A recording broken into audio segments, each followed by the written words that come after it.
இன்றைக்கி நம்ம பார்க்க போகிற வீடியோ இந்த வண்டியை பற்றி தான். இந்த வண்டியை கிட்டத்தட்ட நான் ஒரு 4-5 வருஷமாக யூஸ் பண்ணிட்டேன். வாங்கும்போது புதுசாக வாங்கலை, பழசாக தான் வாங்கினேன். பட் ரொம்ப கம்மியான கிலோமீட்டர் ஓடி இருக்கும்போது இந்த வண்டியை வாங்கினேன். இந்த வண்டியோட எமோஷன்ஸ், இந்த வண்டியை இப்படி விட்டுருவேனா இல்லை ஃப்யூச்சரில் ஏதாவது டெவலப் பண்ணலாமா, விற்றுடலாமா அப்படிங்கிற பல தாட்ஸ் ஓடிட்டு இருந்துச்சு. பட் இந்த வண்டியோட ரன்னிங்கை பற்றி பேசணுன்னா மட்டும் இந்த ஹேண்டில் பாரை மட்டும் பார்த்தாலே தெரியும். சாரி, இந்த கிளச்சை மட்டும் பார்த்தாலே தெரியும். ஸோ சாரி, இது பிரேக்கு. பட் இருந்தாலும் அதை எந்த அளவுக்கு நான் யூஸ் பண்ணியிருக்கேன் அப்படிங்கிறத பார்த்தாலே நமக்கு இந்த வண்டியோட ஓவரால் ரன்னிங் டைம் நமக்கு தெரிஞ்சிடும். ஏன்னா அந்த அளவுக்கு இதை டீப்பாக யூஸ் பண்ணியிருக்கோம். இது மேலே டீப் எமோஷன் இருக்குது. ஆனால் இப்போ வண்டியோட கண்டிஷன் பார்த்தீங்கன்னா கிட்டத்தட்ட அந்த சிலந்தி வலைகள் இந்த மாதிரியெல்லாம் சுற்றிக்கிட்டு இருக்கு. ஆன் பண்ண ஆன் ஆகுமான்னு கூட தெரியலை. ஃபஸ்ட்டு இந்த வண்டியோட பேர் டிவிஎஸ் வெக்டர். ஜஸ்ட் ஆன் பண்ணி பார்க்கலாம். ஆன் ஆகுதான்னு தெரில, பேட்டரி லோவாக இருக்கான்னு தெரில. ஓகே, ஆன் ஆகலை. விச் மீன்ஸ் நம்ம ஸ்டார்ட் பண்ணால் தான் ஆன் ஆகுதா இல்லையான்னு தெரியும். நம்மளால் செல்ஃப் வச்சு ஸ்டார்ட் பண்ண முடியாது. ஏன்னா இது நினச்சதான். ஏன்னா கிட்டத்தட்ட ஒரு ஒன் மாதத்துக்கு மேலேயே இந்த வண்டியை நான் யூஸ் பண்ணலை. அப்படிங்கிற பொழுது அப்படி தான் இருக்கணும் வாய்ப்பு. சரி, ஓகே, ஸ்டார்ட் பண்ணி பார்க்கலாம் ஸ்டார்ட் ஆகுதா இல்லையான்னு.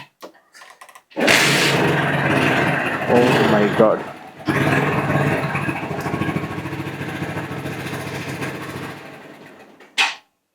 ஓகே ஓகே ஸ்டார்ட் பண்ணோன்னே ஆஃப் ஆகிடுச்சு. நான் அந்த வண்டியோட கிலோமீட்டர் மட்டும் ஓடினதை மட்டும் காட்டிட்டு அதுக்கப்புறம் நான் உங்களுக்கு கண்டினியூ பண்ணுறேன். ஏன்னா இந்த கிலோமீட்டர் எவ்வளோ ஓடி இருக்கு எனக்கும் தெரியல. ஸோ அதனால் அதை மட்டும் செக் பண்ணிடுவோம்.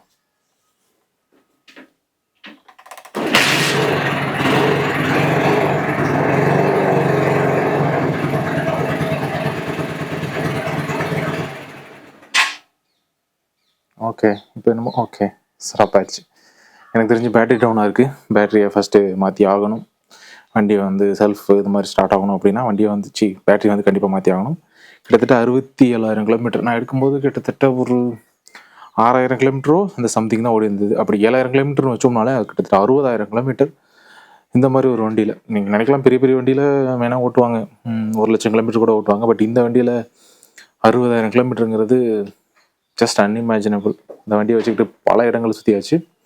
ரொம்ப தூரமாக போனதில்லை, பட் மேக்ஸிமம் இந்த லோக்கல்லே தான் சுற்றுறது. பட் அப்படி இருந்தாலுமே இந்த வண்டி என்றைக்குமே எனக்கு காலை வாரினது கிடையாது அப்படின்னு சொல்லலாம். ஸ்டாப் ஆகு ஏதாவது பெட்ரோல் இல்லாமல் நின்னது கிடையாது, பஞ்சர் ஆகி நின்னது கிடையாது. அப்புறம் வேற என்ன பிரச்சனைகள், ஆயில் இல்லாமல் நின்னது கிடையாது. எதுவுமே நடந்ததே கிடையாது இது வரைக்கும் அந்த வண்டியில். சொல்ல போனோம்னா அந்த அளவுக்கு ரொம்ப கொஞ்சம் சென்டிமெண்டான வண்டின்னு சொல்லலாம். முதல்ல இதில் டிஜிட்டல் இன்ஸ்ட்ருமெண்ட் கிளஸ்டர் வந்திருந்தது. அது அப்போ பார்க்கறதுக்கு புதுசாக இருந்தது. பட் இப்போ எல்லா வண்டியிலையும் வர ஆரம்பிச்சிருச்சு. மிரர் கொஞ்சம் வித்தியாசமாக இருக்கும், பார்த்தீங்கன்னா தெரியும். இந்த ரப்பர்லாம் இதில் அட்டாச் ஆகணும். ஸோ அட்டாச் ஆகலை. TVS brand. இந்த வண்டியை பற்றி பெருசாக வேறு பாசிட்டிவ்ஸ்ன்னு பார்த்தோன்னா இந்த பாருங்கள், சீட் கிட்டத்தட்ட ஒரு லாங்கான சீட்டு. ஒரு 3 பேர்லேருந்து கிட்டத்தட்ட நாங்கள் 4 பேர்லாம் உட்காந்து போயிருக்கோம் அந்த வண்டியில்.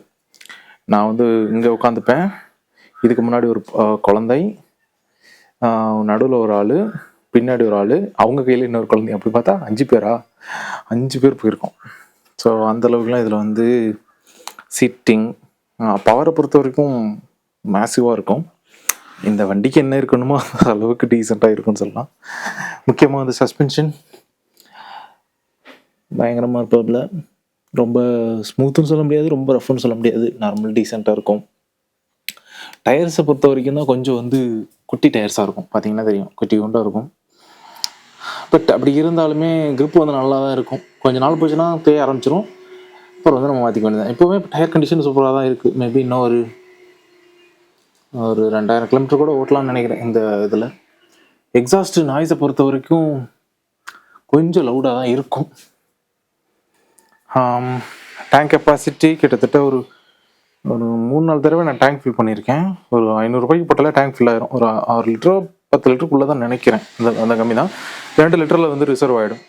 ஸோ ரிசர்வ் ஆனதுக்கப்புறமே நம்மளால் கிட்டத்தட்ட ஒரு 70-80 கிலோமீட்டர் போக முடியும். ஆவரேஜாக இதோட மைலேஜ் வந்து எனக்கு 40, 45, 50 வரைக்கும் கிடச்சிட்டு இருந்தது. இப்போ ரொம்ப கம்மியாயிடுச்சு.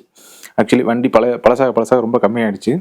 மைலேஜ் வந்து ரொம்ப ட்ராப் ஆக ஆரம்பிச்சிருச்சு. நான் பெருசாக வந்து அதுக்கப்புறம் வந்து ரிஸ்க் எடுத்து இதை வந்து பெரிய லெவலில் சர்வீஸ் பண்ணல. ஒரே ஒரு தடவை மட்டும் இன்ஜின் வந்து லாக் ஆகிடுச்சு. ஸோ அதுக்கப்புறம் தான் வந்து வேறு வண்டி போகலான்னு முடிவு எடுத்தேன்.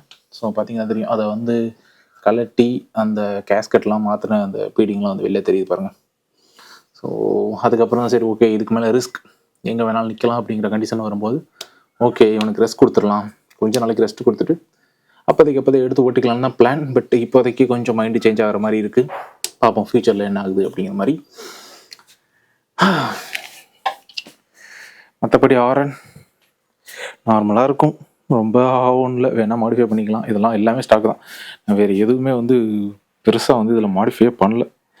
மேக்ஸிமம் சீட் கவர் போடுவேன், டேங்க் கவர் போடுவேன், அவ்வளோதான். மற்றபடி பெருசாக எந்த வித மாடிஃபிகேஷனும் கிடையாது. வண்டியில் பார்த்திங்கன்னா எந்த வித ஸ்டிக்கரும் கிடையாது. வாங்கினப்போ எப்படி இருந்ததோ அப்படியே தான் யூஸ் பண்ணிகிட்டு இருப்பேன். பெருசாக நமக்கு அதிலலாம் பெருசாக இன்ட்ரெஸ்ட் கிடையாது. ஸ்டிக்கரிங் பண்ணணும் ஒரு சில பேருக்கு பயங்கர இன்ட்ரெஸ்ட்டாக இருக்கும். பட் எனக்கு அந்த இன்ட்ரெஸ்ட்லாம் கிடையாது. வண்டி எப்படி இருக்கோ அப்படியே வச்சு ஓட்டிக்கு போவோம், அவ்வளோதான். ஓகே கைஸ், இந்த வண்டியை அடுத்து எப்படிலாம் ரெடி பண்ணலாம் அப்படிங்கிறத உங்களோட தாட்ஸ் ஏதாவது இருந்துச்சுன்னா கண்டிப்பாக கமெண்ட்ஸில் சொல்லுங்கள். யாராவது இந்த வண்டி நீங்கள் இன்னும் யூஸ் பண்ணி, நிறைய பேருக்கு இன்னும் யூஸ் பண்ணியிருக்காங்க. சாரி, இது ரொம்ப பழைய வண்டிலாம் கிடையாது, இன்னும் வந்து இது ரன்னிங் கண்டிஷனில் தான் இருக்குது, சூப்பராக தான் இருக்குது. யாராவது இந்த வண்டியை இன்னும் யூஸ் பண்ணிட்டு இன்னொரு விஷயம் சொல்ல மறந்துட்டேன். பார்த்தீங்கன்னா டிஸ்க், இந்த வண்டியில் டிஸ்க்குங்கிறது வந்து கொஞ்சம் என்னடா இந்த வண்டிக்கெலாம் டிஸ்க் கொடுத்துருக்கீங்கன்னு அப்போ வந்து தோணுச்சு. இப்போ எல்லா வண்டியிலுமே டிஸ்க் வர ஆரம்பிச்சிச்சு. அப்போ வந்து இந்த மாதிரி பல்சர் இந்த மாதிரி வண்டியில் தான் வந்து டிஸ்க் இருக்கும். ஸோ இந்த வண்டியில டிஸ்க்லாம் இருந்துச்சு. அதுவுமே ஒரு பெட்டரான கண்டிஷன். நான் இப்போ வாங்கியிருக்க ஐக்யூப்லேயே பார்த்தீங்கன்னா டிஸ்க் கிடையாது. சாரி, ஆர்பிட்டல் பார்த்தீங்கன்னா டிஸ்க் கிடையாது. பட் இதில் டிஸ்க் வந்து நமக்கு பிரச்சனையே கிடையாது. ஏன்னா வந்து பிரேக் பேட்ஸ் எந்த பிரச்சனையும் கிடையாது. அந்த ஃப்ளூவண்ட் ஆயில் மட்டும் சேஞ்ச் பண்ணிட்டா போதும் அந்த இடத்துல. இதை பார்த்தீங்கன்னா இந்த ஆயில் மட்டும், அந்த ஆயிலுமே கம்மியாக தான் இருக்குதுன்னு நினைக்கிறேன். ஓகே, அது லிக்விடாக தான் இருக்குது, ரொம்ப இதுவாகலை, கெட்டியாகலை.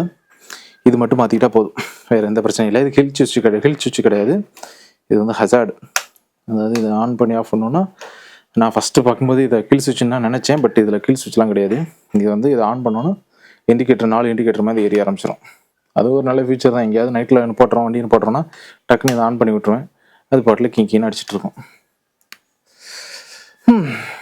ஓகே, இந்த வண்டியை ஃபுல் எடுத்து என்னென்ன போட்டு புது வண்டி மாதிரி எப்படி ரெடி பண்ணலாம் அப்படிங்கிறத ஸ்டே டியூன் கைஸ். எப்படி ரெடி பண்ணுறோம், உங்களுக்கு ஏதாவது தாட்ஸு, நீங்கள் யாராவது வண்டி வச்சுருந்தீங்கன்னா நீங்கள் ஏதாவது மாடிஃபிகேஷன் பண்ணியிருக்கீங்களா, இந்த வண்டி இப்படி செய்யலாம் அப்படி செய்யலான்னு ஏதாவது ஐடியா இருக்கா, கண்டிப்பாக எதாவது இருந்தாலும் கண்டிப்பாக கமெண்ட்ஸில் சொல்லுங்கள். அடுத்த வீடியோவில் பார்ப்போம். பாய்.